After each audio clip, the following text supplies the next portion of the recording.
Assalamualaikum warahmatullahi wabarakatuh. Perkenalkan nama saya Nurisi Sulfanabila dari kelas T4H dengan NIM 233140707111057. Di sini saya akan membahas sedikit teori serta melakukan implementasi demo untuk materi ke-10 pada mata kuliah Keamanan Komputer, membahas keamanan basis data.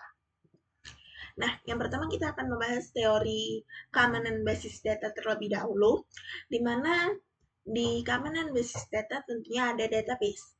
Nah, database ini apa sih? Database adalah tempat penyimpanan data terstruktur. Jadi, di setiap platform pasti memiliki sebuah data, di mana data itu akan disimpan di sebuah tempat yang bernama database. Nah, database ini memiliki beberapa jenis. Yang pertama ada relasional, dan yang kedua ada NoSQL, di mana relasional memiliki contoh MySQL dan PostgreSQL. Lalu untuk NoSQL sendiri memiliki contoh MongoDB.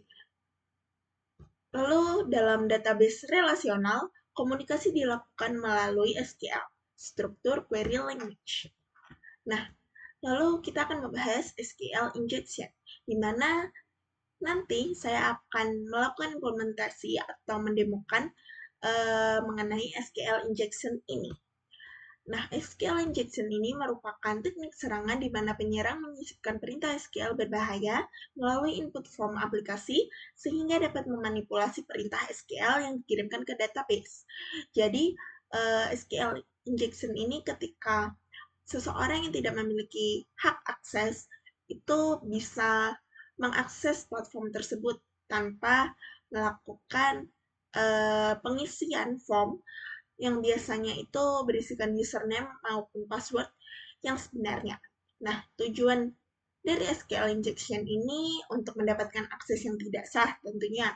Lalu setelah dia mendapatkan akses yang tidak sah, pasti dia bisa mencuri data, menghapus data, bahkan memanipulasi data. Nah, sebelum masuk ke kesimpulan, mungkin kita bisa melakukan implementasinya terlebih dahulu. Nah, di sini saya telah membuat website sederhana yang mana kita memiliki halaman login serta nanti memiliki halaman dashboard yang mana ketika kita berhasil melakukan login atau mengakses halaman ini, dia akan pergi ke halaman dashboard. Nah, yang pertama kita akan mencoba menggunakan username serta password yang asli.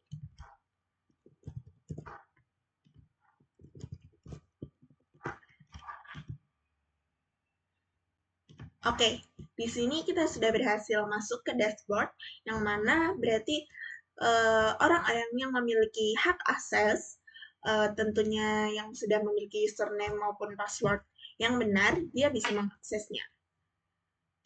Oke, lalu kita akan mencoba untuk mengimplementasikan SQL injection-nya.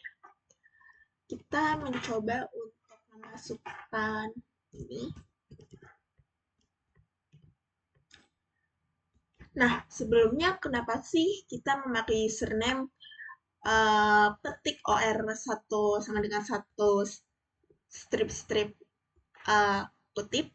Itu karena menggunakan ini, username ini, karena itu termasuk payload SQL injection klasik yang mana dapat menyisipkan logika yang selalu benar, menutup input string di query, mengabaikan kondisi lain yang membatasi akses, seperti password.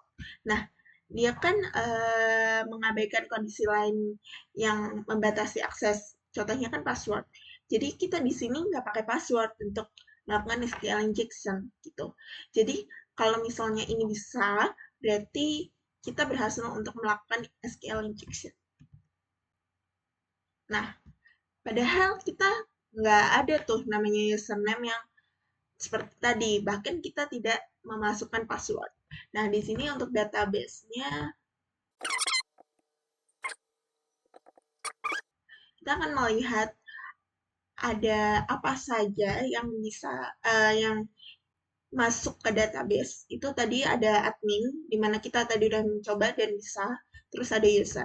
Nah, Tapi kan tidak ada yang seperti tadi yang petik OR satu sama dengan satu strip petik itu nggak ada kan. Nah, berarti itu berhasil melakukan SQL injection.